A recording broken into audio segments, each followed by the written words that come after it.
आज मैं उसे डेट पे चलने के लिए पूछने वाला हूँ। पिछले 10 दिन से आज का इंतज़ार कर रहा था क्योंकि आज एक खास दिन है। माची की 15th एनिवर्सरी।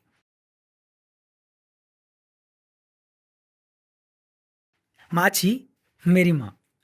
यूँ तो उनका नाम माची था पर चौल के बच्चे खेल-खेल में उन्हें मच्छी माँ कहकर बुलाते थे। जब कभी किसी बच्चे की माँ उसे मेरे साथ खेलने के लिए मना करती थी ये बोल के कि मैं सबसे अलग हूँ, माची तुरंत ही उसकी माँ से लड़ाई करके मुझे घर ले जाती थी और फिर मेरे साथ पूरे 2 घंटे तक सांप-सीढ़ी खेलती थी। पर मुझे कभी समझ नहीं आया कि लोग मुझे अलग क्यों बोलते हैं और ना ही माची ने मुझे कभी ऐसा महसूस होने दिया। 9 साल का था मैं जब चौल में एक हुजूम आया और भगदड़ मच गई। माची आई और मुझे तुरंत ही संदूक में छिपा दिया।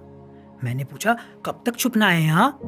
तो वो बोली, जब तक बाहर से आवाजें आना बंद ना हो जाएं, और अगर बाहर आने के बाद तुझे मैं ना दिखूं तो नमकीन के डब्बे से पैसे लेकर यहाँ से कहीं दूर चले जाना। मैंने पूछा, पर हुआ क्या है, तुम कहीं जा रही हो? तो वो बोली, बाद में बताऊंगी।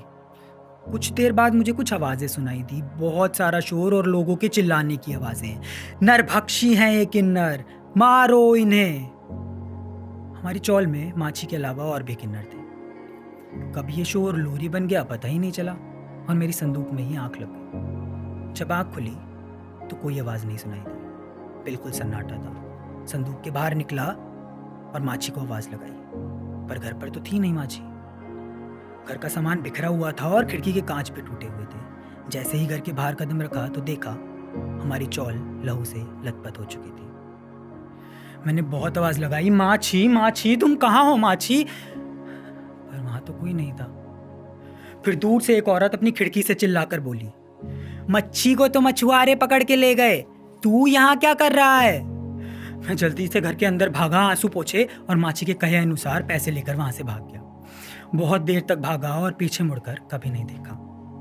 भागते भागते एक मंदिर जा पहुंचा और अगले दिन नीरू अम्मा वहां से मुझे गॉड चाइल्ड ऑर्फनेज ले आई और मुझे मेरी दूसरी माँ मिली। माची की याद आना धीरे धीरे कम तो हो गई, पर मैं क्यों अलग था और माची के साथ ऐसा क्यों हुआ, ये सवाल दिमाग में घर कर गए।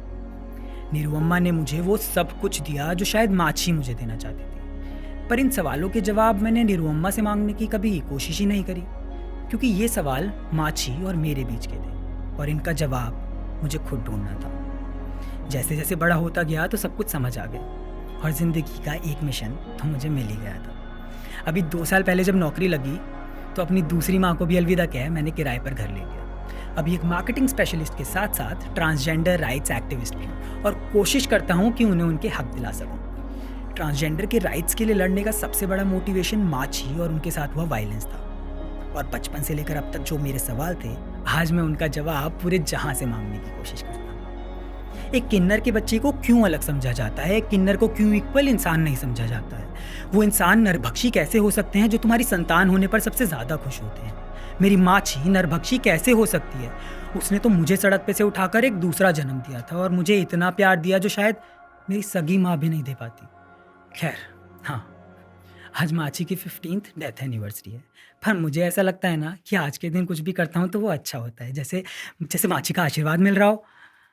अपना आशीर्वाद बनाए रखना माची। एक दो बार और प्रैक्टिस कर लेता हूँ। I like you, would you go out on a beautiful adventure with me?